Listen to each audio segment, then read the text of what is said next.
Hey guys, this is for your wisdom.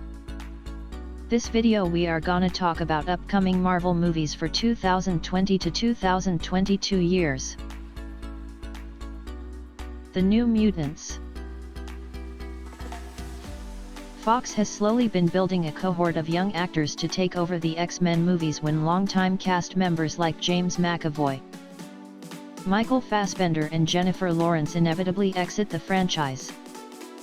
They are already the second group of actors to play the X-Men.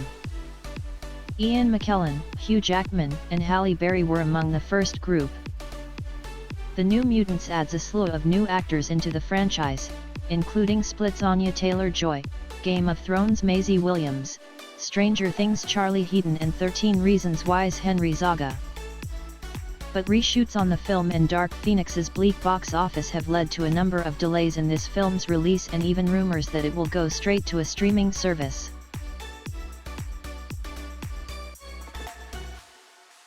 Black Widow. Black Widow is finally getting a long overdue solo movie. Scarlett Johansson has appeared in 6 Marvel movies, beginning with Iron Man 2 in 2010, but she has never played the lead.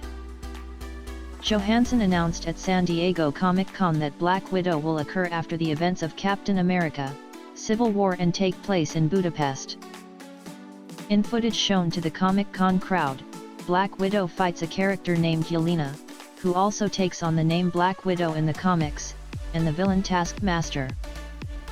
Kate Shortland is directing, and Rachel Weisz, David Harbour, and Florence Pugh will co-star. The Eternals. The studio has hired indie director Chloe Zhao, the writer and songs My Brothers Taught Me, to direct this film about an otherworldly group of superheroes. Feige announced at Comic-Con that Angelina Jolie, Salma Hayek, Richard Madden, Kumail Nanjiani and Brian Tyree Henry will make up the all-star cast. In the comics, a race called the Celestials, the Gold People from Guardians of the Galaxy Vol. 2, create the Eternals, a superhuman and immortal people. The Eternals have the powers of flight, telepathy, and manipulation of matter, among other things. The Eternals are tasked with protecting Earth. ShangChi and the Legend of the Ten Rings. Marvel Studios has fast-tracked a movie based on the character ShangChi. He will be Marvel's first Asian superhero to get a solo film. Simu Liu, best known for his role on the CBC sitcom Kim's Convenience, will star as the superhero. He will face off against the real Mandarin, played by Tony Leung, not the actor portrayed by Ben Kingsley we saw pretending to be the Mandarin in Iron Man 3.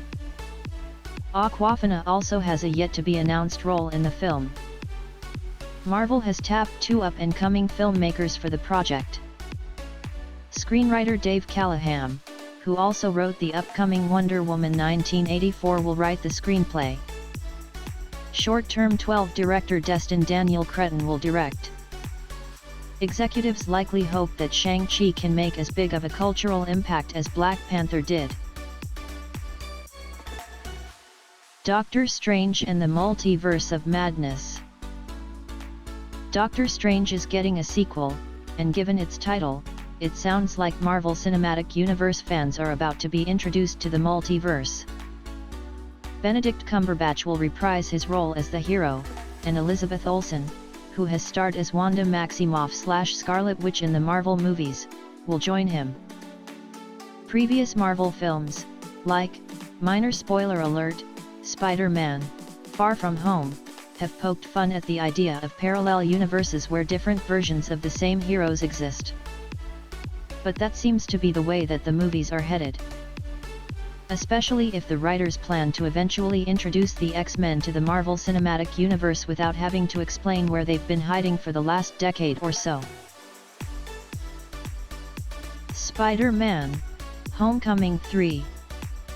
Technically, Sony owns the rights to Spider-Man and all his friends and foes. Sony and Marvel Studios have teamed up for Spider-Man Homecoming and Spider-Man Far From Home, and Sony has allowed Peter Parker to appear in MCU ensemble films like Captain America, Civil War, Avengers, Infinity War and Avengers, Endgame. After a brief disagreement over compensation, the two studios struck a deal in September to make at least one more solo Spider-Man movie and one more ensemble MCU movie starring Spider-Man. Tom Holland will return to play Peter in the third entry. Given that he was revealed to be the man, or boy, behind the mask in Spider-Man: Far From Home, Peter will have to reckon with the consequences in this film. As for the villain, don't be surprised if Michael Keaton returns as Vulture. Spider-Man: Homecoming teased the introduction of the Sinister Six into the MCU, the villainous super team led by Vulture who often plague Spidey in the comics. Thor: Love and Thunder. There's a new Thor in town, and her name is Jane Foster. Natalie Portman announced at San Diego Comic-Con that she will be returning to the franchise to wield Thor's hammer in the next movie. This gender flip is not unprecedented.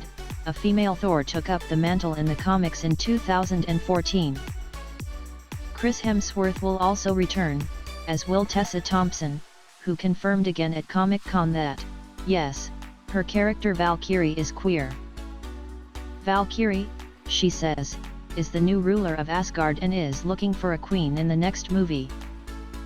Director Taika Waititi, who proved the God of Thunder could be funny in Thor Ragnarok and earned a cool $854 million at the box office in the process, will also return for the fourth Thor movie.